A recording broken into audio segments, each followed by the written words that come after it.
আসসালামু আলাইকুম রহমতুল্লাহি ওবরকাতুহ।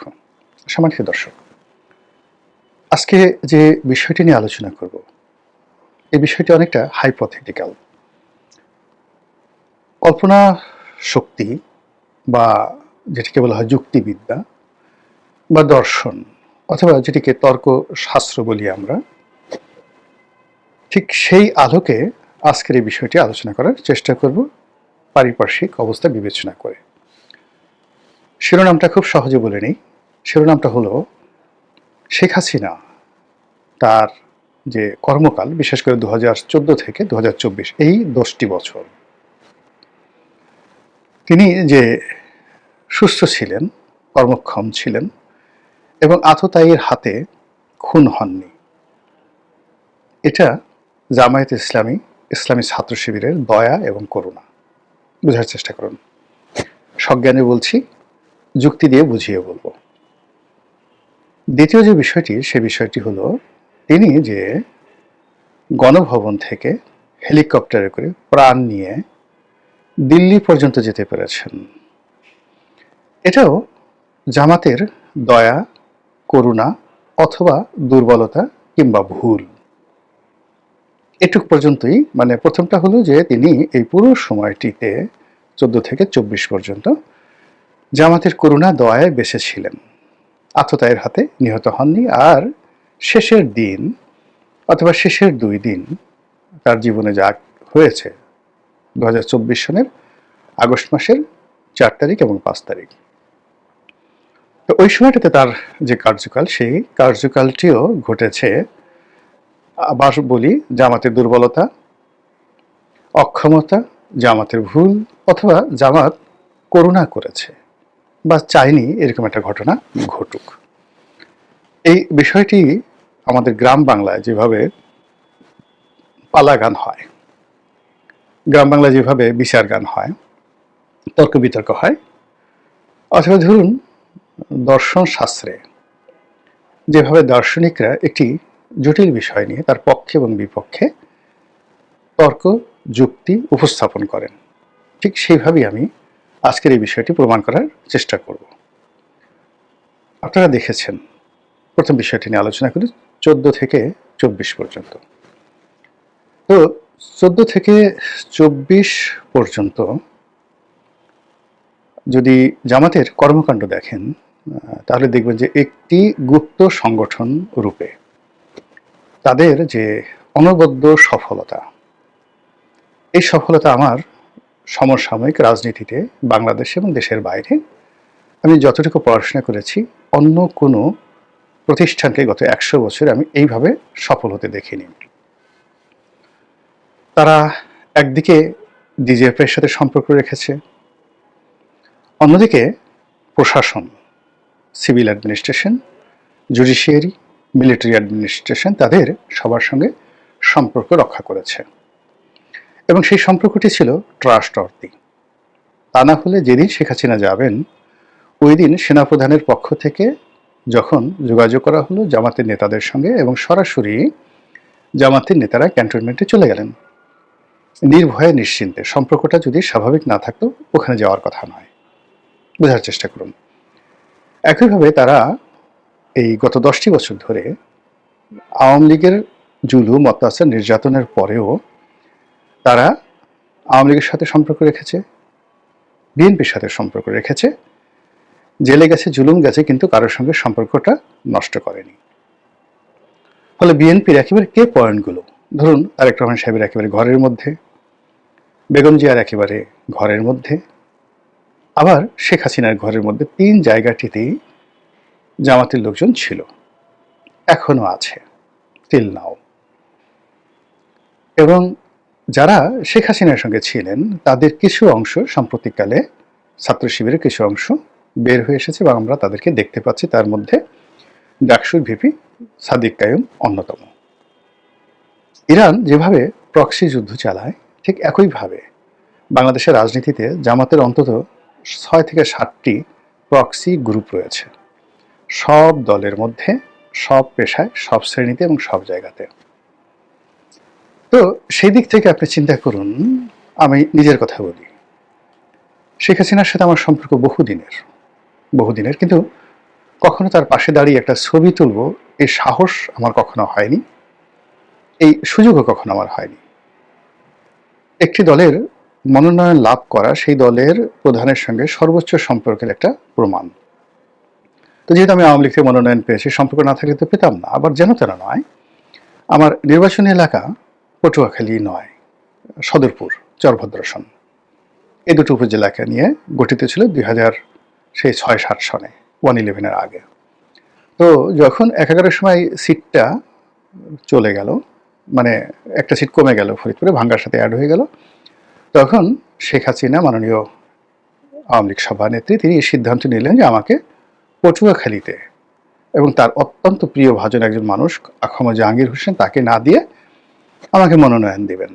তো বুঝেন সম্পর্কটা কোন পর্যায়ে ছিল। কিন্তু তারপরেও কোনোদিন বঙ্গভবনে গিয়ে, গণভবনে গিয়ে তার সঙ্গে একটা ছবি তোলা, পার্লামেন্টে তার সঙ্গে একটা ছবি তোলা, বা আমার স্ত্রী সন্তানদেরকে নিয়ে তাদের অনেক আবদার ছিল। এবং যারা যে দল করে তাদের সবসময় একটা আবদার থাকে যে চলো নেতার সঙ্গে বা নেত্রীর সঙ্গে একটু দেখা করে আসি। এটা পরিবারের, প্রতিটি পরিবারে থাকে।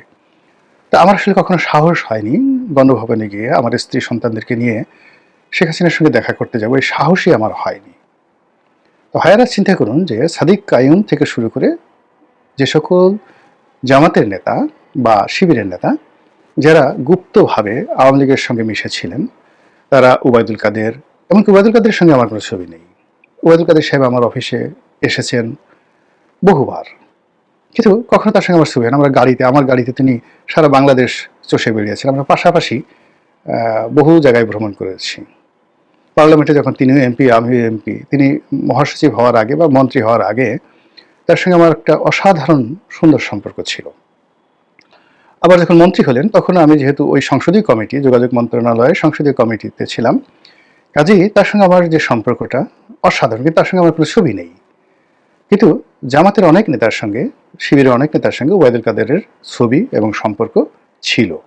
এখন যে নেই সেটা আমি বলতে পারবো না। তো বোঝার চেষ্টা করুন যে তারা এই যে ওবায়দুল কাদের থেকে শুরু করে শেখ হাসিনা থেকে শুরু করে সবার একেবারে ঘরের মধ্যে তারা ঢুকে যেতে পেরেছিলেন, এবং 1 to 1 সাদিক কাইয়ুম সাহেবের মতো একজন তরুণ মানুষ শেখ হাসিনার সঙ্গে দাঁড়িয়ে ছবি তোলার মতো সুযোগ তার হয়েছিল, সম্পর্ক তার ছিল। তো সেই অর্থে আমি প্রথম যে যুক্তি দিচ্ছি যে তারা ইচ্ছে করলে সেই আওয়ামী লীগ নেতাদেরকে, ইনক্লুডিং শেখ হাসিনাকে, আসলে বিষ খাইয়ে মারতে পারতেন। এটা কোনো ব্যাপারই ছিল না। এবং বিষ খাইয়ে মারা ছাড়াও অনেক টেকনিক রয়েছে। আপনার ধরেন হাতের উপরে কিছু বিষ আপনি রাখলেন, সেটা ফু দিলেন, মানে অন্যজনের নাকে মুখে লেগে গেল, সে আস্তে আস্তে আস্তে আস্তে অসুস্থ হতে থাকলো। এরকম অসংখ্য ঘটনা রয়েছে। এখন জামাত এই কাজগুলো, অর্থাৎ আওয়ামী লীগের নেতাদেরকে যদি তারা মারতে চাইতো 14 থেকে 24 পর্যন্ত, তাদের বহু টেকনোলজি ছিল, অনেক ওষুধ ছিল, অনেক দোয়া ছিল, অনেক কুফরি কালাম ছিল, তারপরে কালো জাদু ছিল, বান ছিল, টোনা ছিল, যেটা কাছাকাছি কারো চুল এনে, কারো নখ এনে, কারো কাপড়ের একটু অংশ এনে, এই আমরা যে বিভিন্ন কুফরি কালামকে বিশ্বাস করি, এটা ইসলাম কিন্তু অস্বীকার করে না। স্বয়ং আল্লাহ রাসূলকে বান মারা হয়েছিল। তো জামাত ইচ্ছা করলে শেখ হাসিনাকে বান মারতে পারত, শেখ হাসিনাকে বিষ খাওয়াতে পারত, শেখ হাসিনার ঘরের মধ্যে মানে আরো অনেক কিছু গোকরা সাপ ছেড়ে দিয়ে আসতে পারত। It does not matter. কিন্তু জামাত উদারভাবে এই কাজগুলো করেনি।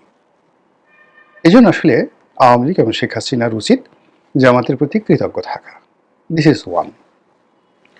সেকেন্ড থিং হলো, যখন শেখ হাসিনা চলে গেলেন, এই চলে যাওয়ার যে সময়টি অবস্থদৃষ্টে মনে হয় যে 3 তারিখ থেকে, 2024 সনের আগস্ট মাসের 3 তারিখ থেকে পুরো ঘটনাপুঞ্জি জামাতের নিয়ন্ত্রণে ছিল। কোন মহল্লায় কয়জন সংগ্রামী থাকবে, কোন জায়গাতে পুলিশ কি ব্যবহার করছে, মিলিটারি কি ব্যবহার করছে, কোথায় গোলাগুলি হচ্ছে, সব কিছু মানে তাদের নখদর্পণে ছিল।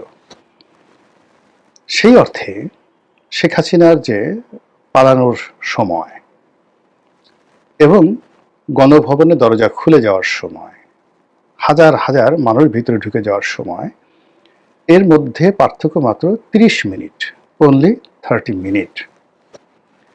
তো আজ আমরা যেভাবে প্রশাসনে সব জায়গাতে জামাতের জয় জয়কার দেখতে পাচ্ছি, সর্বত্র, থানা, পুলিশ, প্রশাসন থেকে শুরু করে কোথায় না, সব জায়গাতে শুধু জামাত আর জামাত। তো ওই সময়টাতেও নিঃসন্দেহে যেখানে সেনাবাহিনী প্রধান জানতেন না যে শেখ হাসিনা পালিয়ে যাচ্ছে, তারপর যেখানে স্বয়ং রাষ্ট্রপতি শাহাবুদ্দিন চুপ্পু তিনিও জানতেন না যে শেখ হাসিনা পালিয়ে যাচ্ছে, তিনি আশা করেছিলেন যে তার সাথে দেখা করতে আসবে বা জরুরি অবস্থা জারি হবে ইত্যাদি, তিনি বসেছিলেন।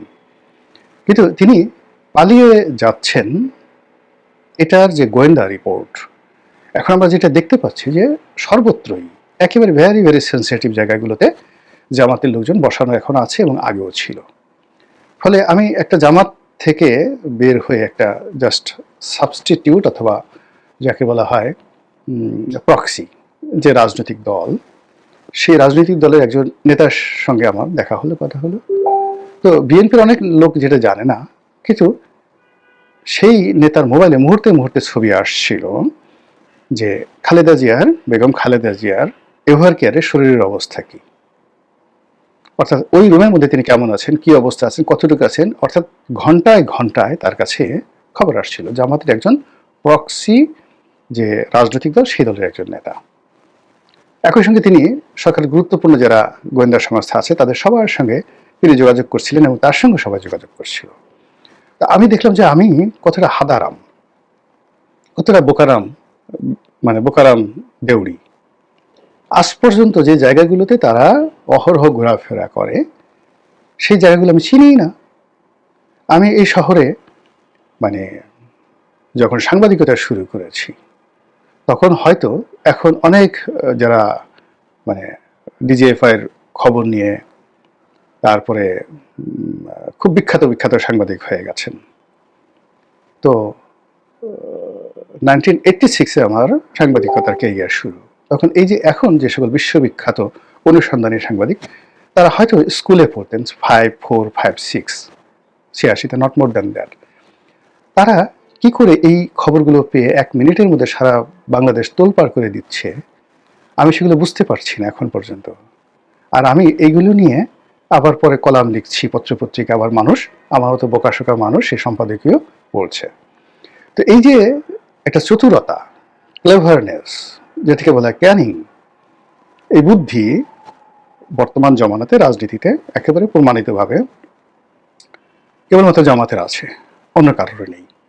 তো সেই দিক থেকে আমার কাছে মনে হচ্ছে, মানে কোনো তথ্য প্রমাণ নেই, কোনো অকাট্য দলিল নেই, কিন্তু এই যে যুক্তির বিষয়ে আমার কাছে মনে হচ্ছে যে তারা জামাত অনেককে ছাড় দিচ্ছে, অনেককে দিচ্ছে না, অনেককে তারা যাকে বলা হয় একটা ওয়াক ওভার দিচ্ছে, অনেকের জন্য রাজনীতিতে একটা স্পেস খালি রেখেছে, অনেকের জন্য রাজনীতির সকল দরজাগুলো বন্ধ করে দিয়েছে এবং পুরো জিনিস ডান হাতে বাম হাতে খেলছে। এবং সেই অর্থে আওয়ামী লীগকে নিয়েও 2014 সন থেকে জামাত যেভাবে খেলছে, 2025 সনে এসে সেটা আওয়ামী লীগ কতটুকু বুঝতে পেরেছে এবং জামাতের প্রতি কতটা কৃতজ্ঞ কিংবা কতটা ক্রোধে অন্ধ, এটা আমি জানি না। তবে তাদের কর্মকাণ্ডে যেহেতু তারা দেশের বাইরে আছে সেটা বোঝা যাচ্ছে না, কিন্তু জামাত যেহেতু দেশের মধ্যে আছে আমরা স্পষ্ট বুঝতে পারছি যে জামাত খুব সহজে কোনো কিছু ছাড়ায় অভ্যস্ত নয়।